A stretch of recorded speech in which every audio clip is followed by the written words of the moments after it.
Dillian Whyte spent 18 months out of the ring following an adverse finding in a drugs test in the lead up to his much anticipated rematch versus Anthony Joshua. However, he was recently cleared by the Texas Boxing Commission, who he's been licensed by since he left the UK in 2020. Call me naive, but knowing Dillian's character, I believe in his innocence and I'm glad to see him back. Soon after being cleared, it was announced that Dillian would be fighting Christian Hamer at the Castle Bar Hotel in Ireland, showing his intent to get active again. It would be fair to say that Dillian looked rusty, as is to be expected after time out and the mental strain that the whole situation would have had on Dillian since August. As rusty as he looked, he still got the job done quickly, making Hamer quit on his stool at the end of the third round.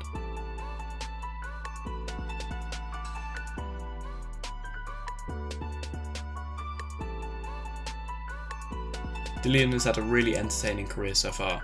Since his first professional loss to Anthony Joshua in 2015, Dillian began to treat his career more professionally, teaming up with Mark Tibbs and investing heavily in strength and conditioning by heading to Loughborough University to train. Dillian returned with 2 solid wins in 2016 before igniting a classic British rivalry with Derek Chisora.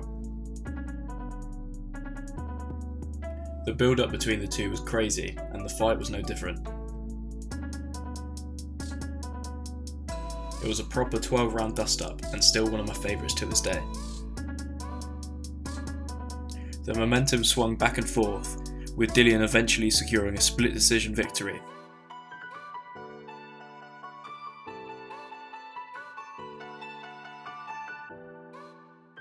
2017 was stop-start for Dillian, but he carried on progressing with a win over Robert Helenius, who was highly ranked at the time. However, it was the year after that Dillian's career really took off. A brutal KO versus the undefeated Lucas Browne propelled Dillian to his first pay-per-view as the A-side versus Joseph Parker. The fight was very short notice and neither man came in at their physical best, but credit to them because they both turned up and put on a great show. Whyte largely controlled the fight by roughing up Parker, who preferred to stick and move. Whyte landed his trademark left hook in round 9, putting Parker down. But the late notice nature of the fight looked to catch up with Whyte in the last couple of rounds as he began to gas out.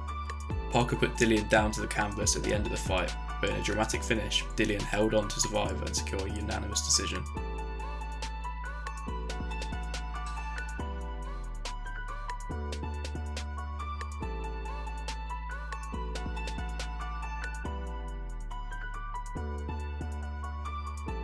On the undercard of that fight, Derek Chisora scored a massive KO of Carlos Takam, setting up a highly anticipated rematch between him and Dillian.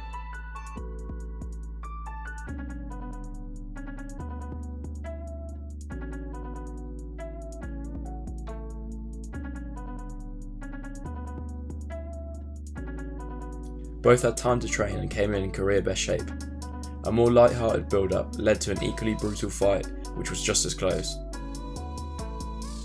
However, Dillian took his time and was patient, eventually landing his trademark left hook in round 11, ending the fight.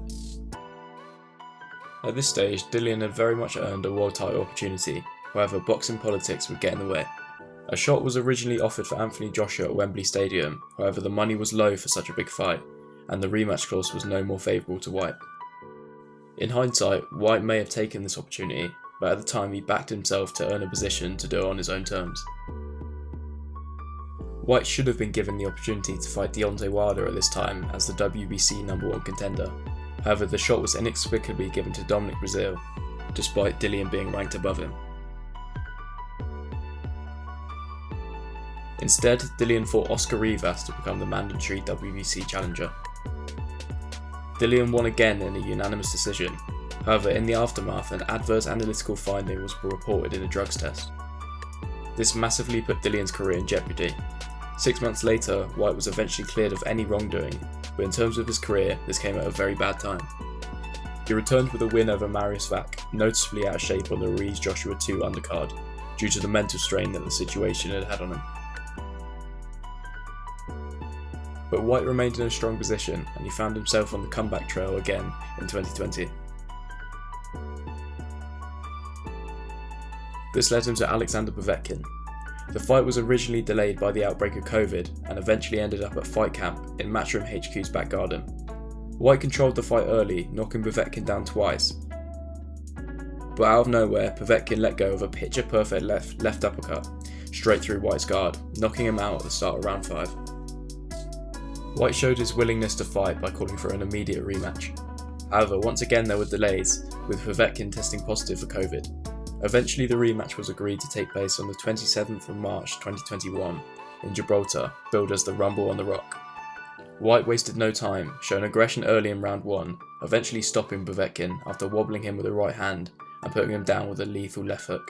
This put Dillian right back in contention for a world title shot.